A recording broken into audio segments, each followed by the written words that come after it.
Hello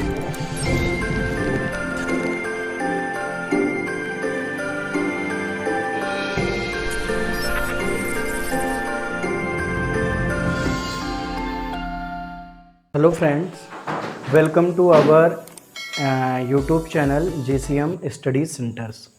JCM study centres में कल matrix का पार्ट 1 मैंने बनाया था। उसमें मैट्रिक्स के सारे बेसिक्स चीज़ों के बारे में बताया था। Today I will teach about some another things related to a matrix that was a very important for solving any questions.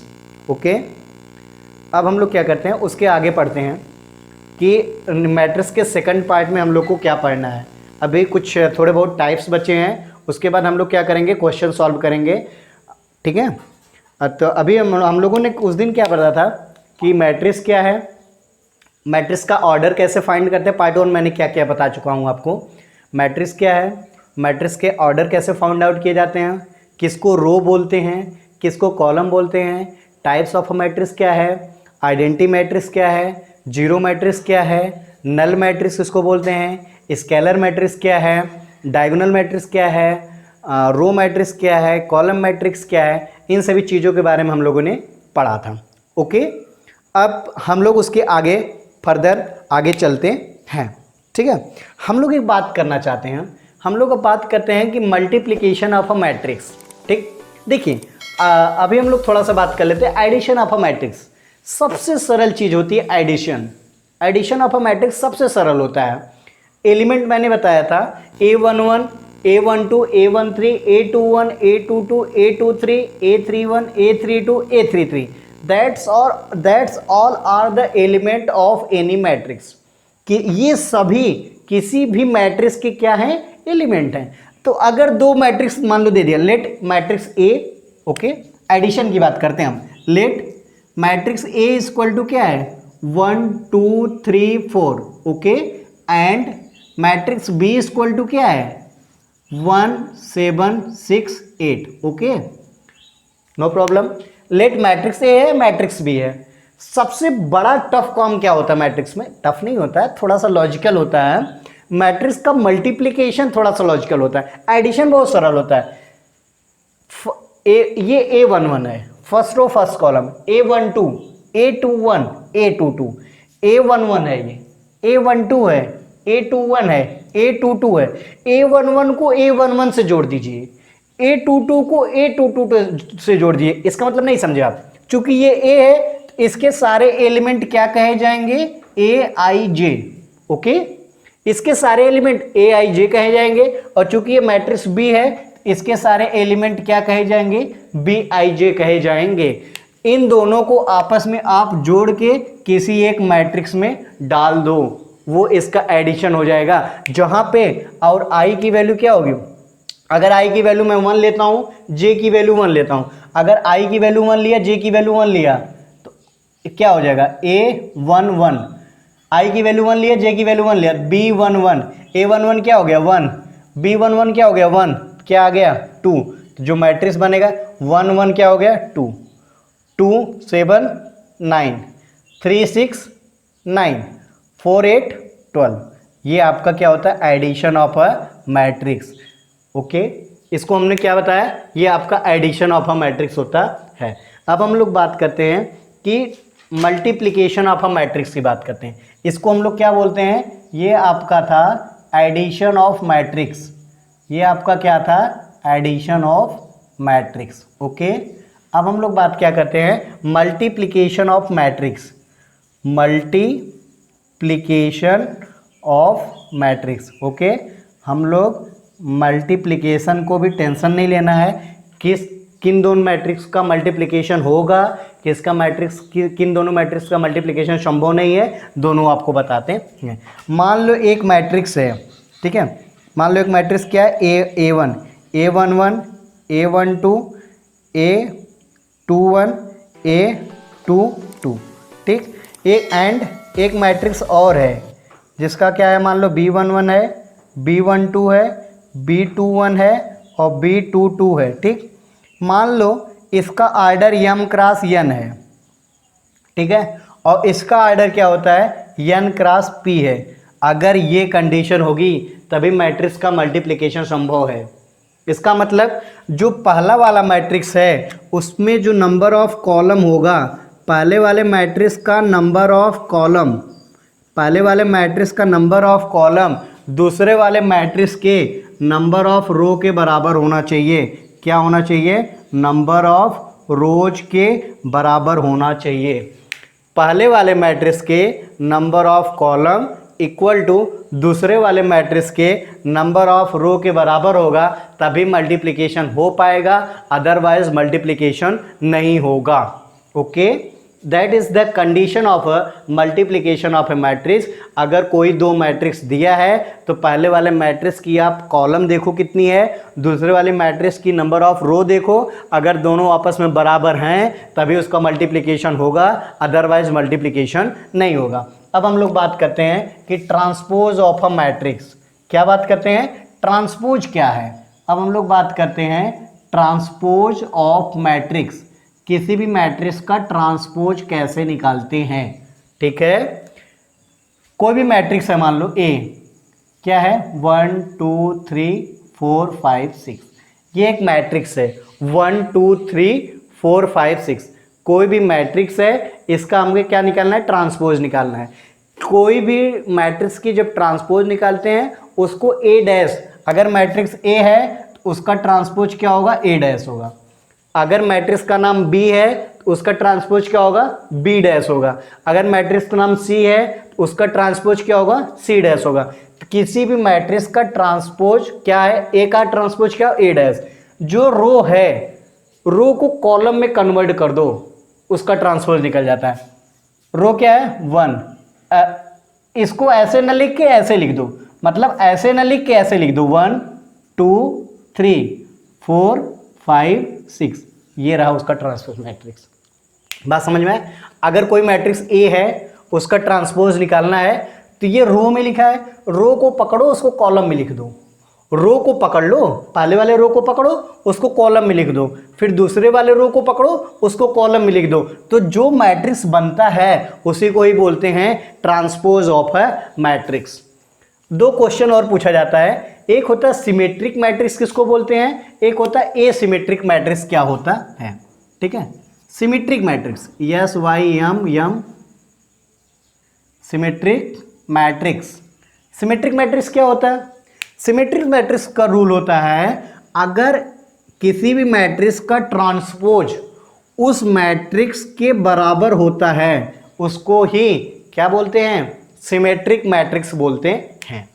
किसी भी मैट्रिक्स का ट्रांसपोज उस मैट्रिक्स के, उस रियल मैट्रिक्स के बराबर हो। देखो ये मैट्रिक्स ए है, इसका ट्रांसपोज ए है, क्या ये दोनों आपस में बराबर हैं, नहीं, तो इसका मतलब ये कैसी मैट्रिक्स है, सिमेट्रिक मैट्रिक्स कंडीशन क्या होती है, ए डैश क्या होना चाहिए, ए के बराबर होना चाहिए। अब अगली कंडीशन क्या होती है, skew symmetric matrix, skew symmetric matrix, skew symmetrics matrix.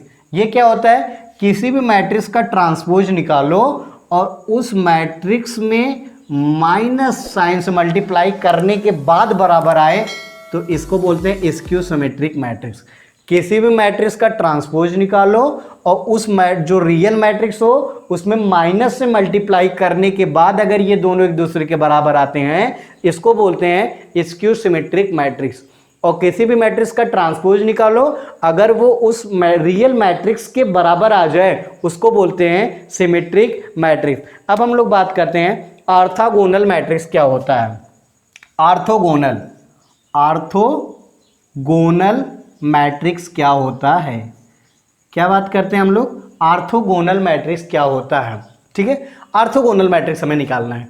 Orthogonal matrix कुछ नहीं होता है, अगर किसी भी मैट्रिक्स का हमको ऑर्थोगोनल निकालना है तो पहले उस मैट्रिक्स का आप क्या निकाल लीजिए, उस मैट्रिक्स का आप ट्रांसपोज निकाल लीजिए। ठीक है, कोई भी मैट्रिक्स होगा, अगर कोई मैट्रिक्स ए है उस मैट्रिक्स में इसी मैट्रिक्स के ट्रांसपोज से हम मल्टीप्लाई कर दें और हमें क्या मिल जाए, आइडेंटिटी मैट्रिक्स मिल जाए, तो ये मैट्रिक्स एक ऐसी मैट्रिक्स है, ऑर्थोगोनल मैट्रिक्स है।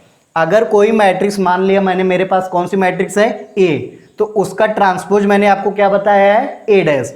अगर मान लो मेरे पास कोई मैट्रिक्स ए है, मैंने उसका ट्रांसपोज ए डैश निकाला। ए डैश कैसे निकाला, जो रो था उसको मैंने कॉलम में लिख दिया, ए डैश निकल गया।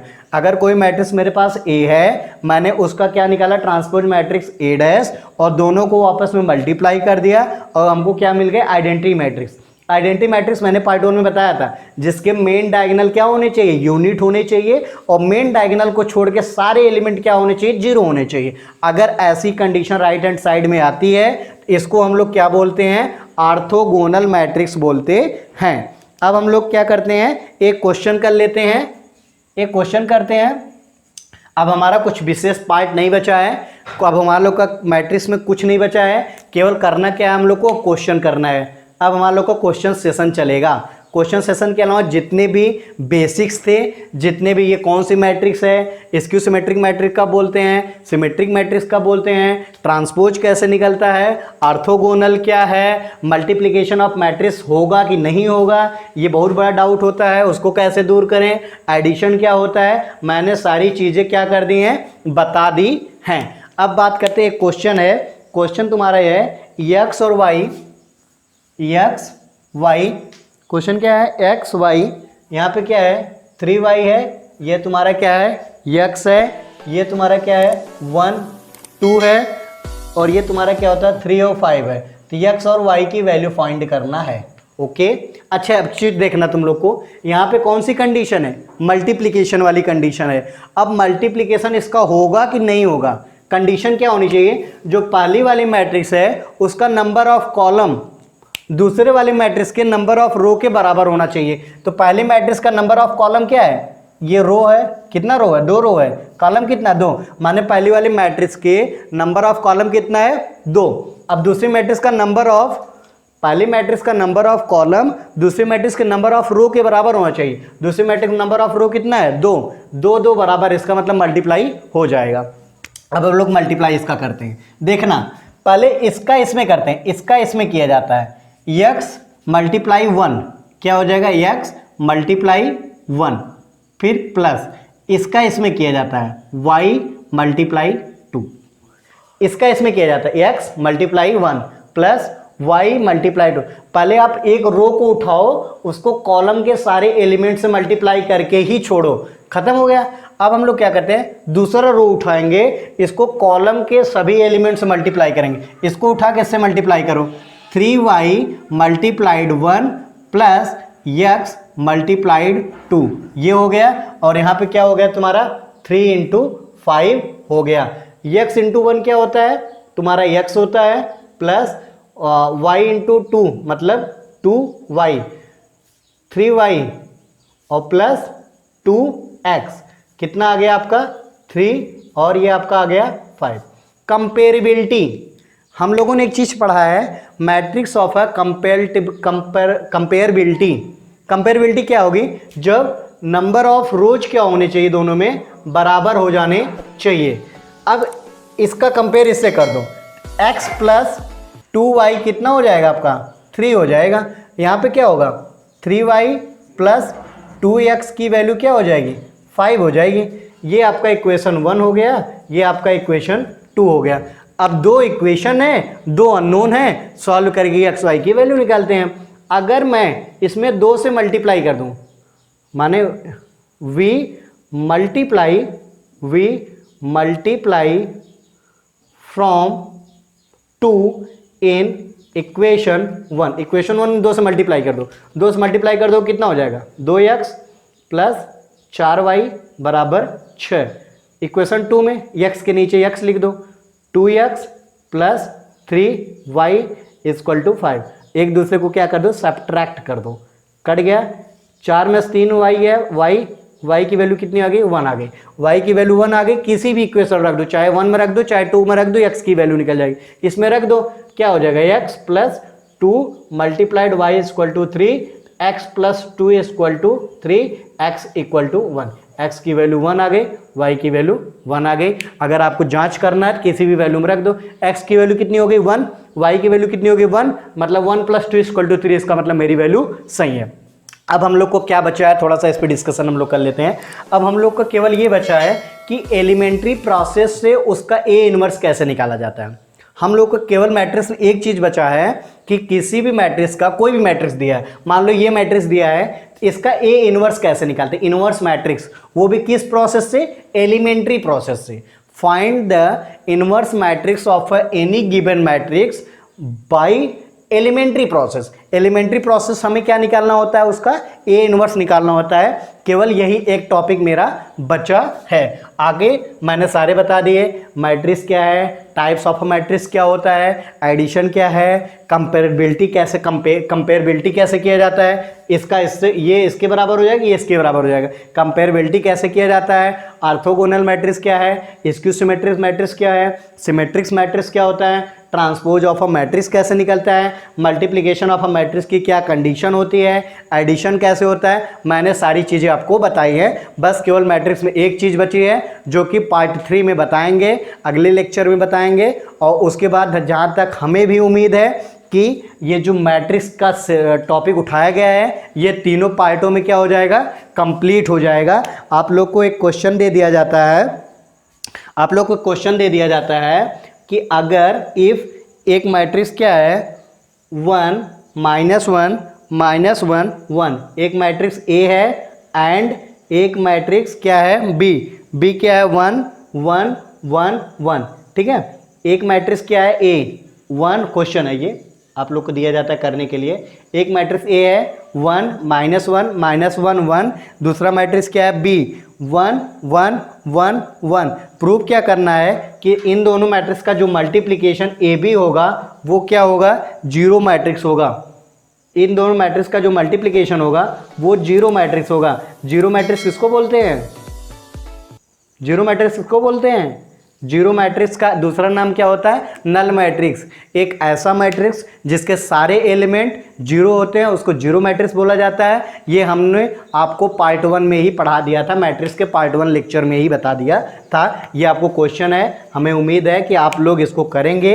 जिसको थोड़ा भी प्रॉब्लम होगा उसमें कोई समस्या नहीं है, आप लोग कमेंट बॉक्स में इसको बता सकते हैं कि ये मुझे समस्या है इस क्वेश्चन में, या फिर जो दोनों पार्टों में पढ़ाया गया है दोनों पार्ट के किसी भी टॉपिक में कोई प्रॉब्लम हो तो आप कमेंट बॉक्स करके बता सकते हैं। और रही बात जो पार्ट 3 वाला मतलब मैट्रिक्स का पार्ट 3 बनेगा, उसमें हमारे लोग का केवल एक टॉपिक है। कौन सा टॉपिक, वो है कि आपको किसी भी मैट्रिक्स की इनवर्स मैट्रिक्स कैसे निकालनी है, वो भी एलिमेंट्री प्रोसेस से। आप लोग क्या करिए, इसको दोनों पार्ट को अच्छे से देखिए और प्रैक्टिस कीजिए। अगर आपको कहीं भी कोई समस्या होती है तो आप कमेंट बॉक्स करके बता सकते हैं। और जितना ज़्यादा से ज़्यादा आप इसको शेयर कर सकते हैं अपने दोस्तों में, ताकि वो लोग भी जो कि 12th में है, ताकि वो लोग भी अच्छे से देख सकें, समझ सकें और पढ़ के आगे बढ़ें। अगर कोई समस्या होती है तो आप लोग कमेंट बॉक्स में बता सकते हैं। Thank you to all.